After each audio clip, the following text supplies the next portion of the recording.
Ребята, этот человек сдал на 770, поступил в MBA-программу, MD-программу и сейчас едет в Калифорнию работать в фармацевтической компании. Смотрите наш канал, и вы узнаете подробнее, как поступить в Гарвард, как поступить в медицинскую программу и добиться такого успеха.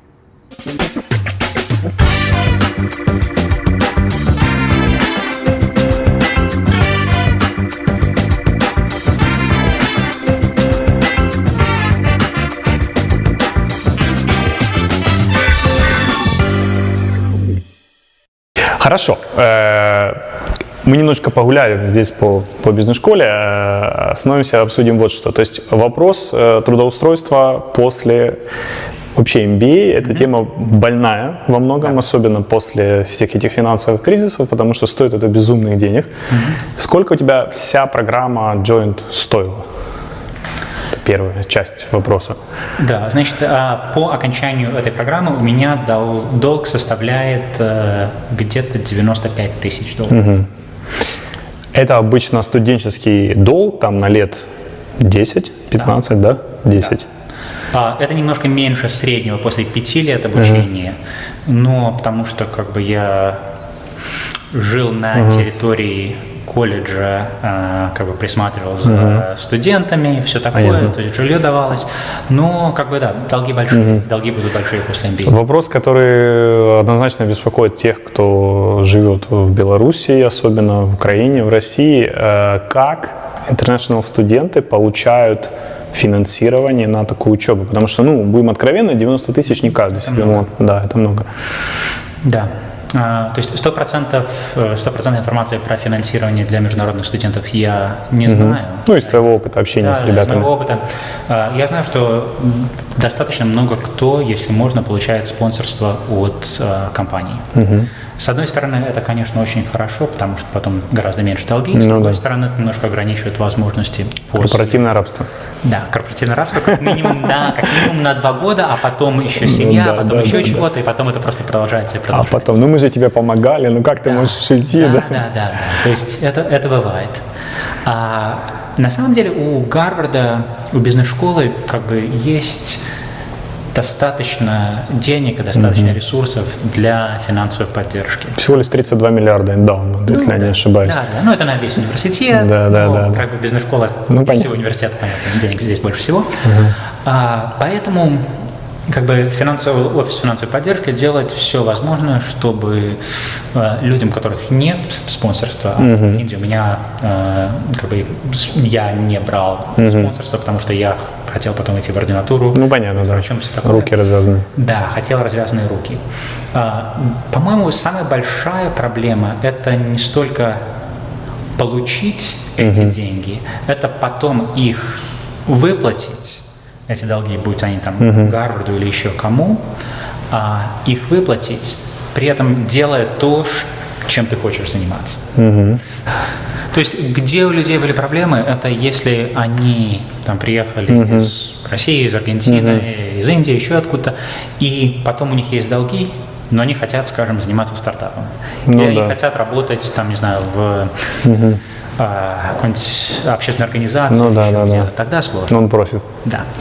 Хорошо. А в твоем конкретном случае, и в той когорте, в которой ты учился, в основном после получения куда идут работать? Это тот же консалтинг, это тот же инвестмент-банкинг или что-то меняют кардинально? Все больше и больше людей идет заниматься, работать в маленьких компаниях, то есть маленьких среднего размера компаниях. То есть я бы сказал, 3 такие большие группы людей. Группа номер 1 – это вот эти традиционные работы, это консалтинг, это investment banking и немножко private equity, или investment banking, а потом попасть в private equity. Это одна группа, она всегда была, она всегда будет, но, по-моему, этот процент падает, и, по-моему, если вот идешь в Goldman или McKinsey, это уже не такое, не самое крутое, куда можешь пойти. А второй контингент, который все больше и больше растет, это техкомпании. То есть работать там в Apple, в Google, в Амазоне, еще где-нибудь, чаще всего на западном побережье. То есть едут в долину, едут в Сиэтл. Да. Кто-то остается в Нью-Йорке, потому что еще чего-то. И третий контингент, который маленький, но, по-моему, растет все больше и больше, это работать или над своим стартапам. Таких немного, потому что, опять-таки, проблемы с долгами, но как бы они есть, и вот у меня в секции сейчас 4 из 90 работают как бы на своем стартапе. А были предприниматели, которые поступили, сказали, нас, собственно, там не беспокоит проблема долгов, мы хотим знаний, мы хотим там нетворкинг, нас не беспокоят долги, и мы будем дальше работать. Таких много было или все-таки предпринимателей очень мало в Куе? Есть люди, которые хотят заниматься предпринимательством, у которых, может, были какие-то стартапы или которые работали в стартапах, но... Они уже, наверное, на Executive MBA идут, да? Те, у которых есть вот неограниченное количество денег, и которые как бы о долгах совсем не думают, эти в основном, да, они идут на Executive MBA. Среди моей секции не так. То есть люди, которые хотят этим заниматься, но как бы это несколько сложнее. Да. Хорошо. Подходим, так сказать, вот к таким вопросам уже чисто на ощущениях. Вот что тебя в Гарварде, как месте достаточно уникальном, известном, распиаренном, не побоюсь этого слова, дорогом, элитном, одном из самых элитных штатов, вот что тебя больше всего за 2 года здесь удивило? Вот что-то такое, вот что ты запомнишь на всю жизнь? Да. Меня немножко удивило то, насколько большинство, не все, но большинство людей здесь все-таки нормальные люди.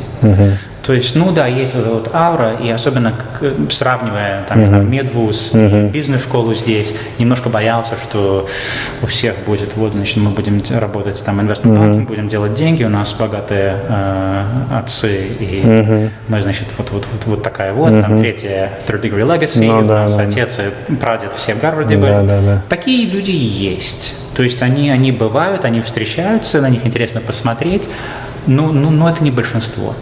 Как я уже говорил, 40% людей, они приехали не из США. Очень много из них, у них как бы особых связей, ну, как где-то есть, но далеко не всегда связи с Гарвардом есть. И даже среди людей, которые как бы здесь, я думаю, Гарвард все-таки активно старается, чтобы поддерживать репутацию как бизнес-школа, которая не только думает о деньгах и финансах, пытается все-таки брать людей, которые работали на государственных работах, в общественных организациях, еще где-нибудь. Поэтому как бы что люди были гораздо более разные, чем то, что я ожидал увидеть. Это было приятно. То есть ты увидел, в принципе, нормальных людей, да? Без каких-то там, скажем, явно выраженных, вот как у нас в совке это было, да, вот если человек богат, то все должны об этом знать. Нет, такие люди тоже есть, но их гораздо меньше, чем я. Их меньшинство. Да, их меньшинство, и поэтому их можно или как вот в зоопарке интересно посмотреть, или их можно просто игнорировать. А большинство людей, в принципе, нормальные люди. Я знаю, 9 президентов училось в Гарварде, да? То есть ты уже себе место, так сказать, забронировал там на стенке? Политику особого желания идти нет, слишком это дело грязное и не для меня. Особенно в США сейчас, но как бы это другой вопрос. Супер. Что бы ты пожелал среднестатистическому, не побоюсь этого слова, потому что я, будучи откровенным, не считаю тебя среднестатистическим кандидатом по многим причинам. Вот что бы ты пожелал среднестатистическому кандидату, который умный, прилежный, который хочет развиваться? Ну вот он сидит сейчас в Беларуси, в Минске, пусть в хорошей компании. И он говорит, где я, где Гарвард, да? Вот что бы ты этим людям сказал? В Минске, в Москве, в Киеве, в Казахстане? Да, несколько вещей. Значит, во-первых, это чем больше опыта работы с западными компаниями, как я уже говорил, будь то клиенты или работа на западную компанию, у которой есть филиал в Москве или в Астане, или в Минске, или еще где, тем лучше, чтобы понять, как бы, во-первых, помогает поднять язык, а во-вторых, что более важно, я думаю, помогает немножко поднять культурное знание того, как вообще, что здесь происходит. Это во-первых. То есть побольше international exposure. Да, будь то или работа здесь, или работа с людьми, которые отсюда, или там из Англии, еще откуда-то. Так что и как бы к этому активно пробиваться. Это во-первых. Во-вторых, я думаю, что Гарвард поощряет, да и другие бизнес-школы поощряют людей, у которых немножко нетрадиционный опыт, истории или еще чего-то. Поэтому если ты, там, не знаю, работал, не работал в McKinsey, не работал в инвестмент-банке, если ты, там, не знаю, работала на государство или работала в общественной организации или еще чего-то, все равно есть шанс поступить в такое место. И поэтому как бы имеет смысл пытаться пробиться и имеет смысл пытаться как бы начертить для себя историю и рассказ, который потом будешь давать в бизнес-школе или еще где-то, почему вот моя работа здесь, она является как бы более интересной для Гарварда или еще для кого-то, и как я потом смогу использовать, значит, мои знания в Гарварде или еще где-то, чтобы помочь там чему-то, тому-то или еще где-то. То есть, потому что консультантов и банкиров поступает сюда много. И как бы и они будут продолжать поступать. То есть не бояться, да? Не бояться, да. Отлично. Очень интересный экспириенс. Спасибо большое, что поделился ним. Я надеюсь, что те, кто смотрят нас, слушают, во-первых, будут верить в себя больше. Мне кажется, независимо от того, какой у вас экспириенс, он в любом случае для Америки будет достаточно уникальный, да? И вы видите живые люди, абсолютно живые. Да, далеко не глупые, это правда, но живые люди, соответственно, поступить можно, нужно, несмотря на тот уровень, который есть отбора у Гарварда, порядка 6%, если я не ошибаюсь, все равно вы видите, возможности для поступления есть.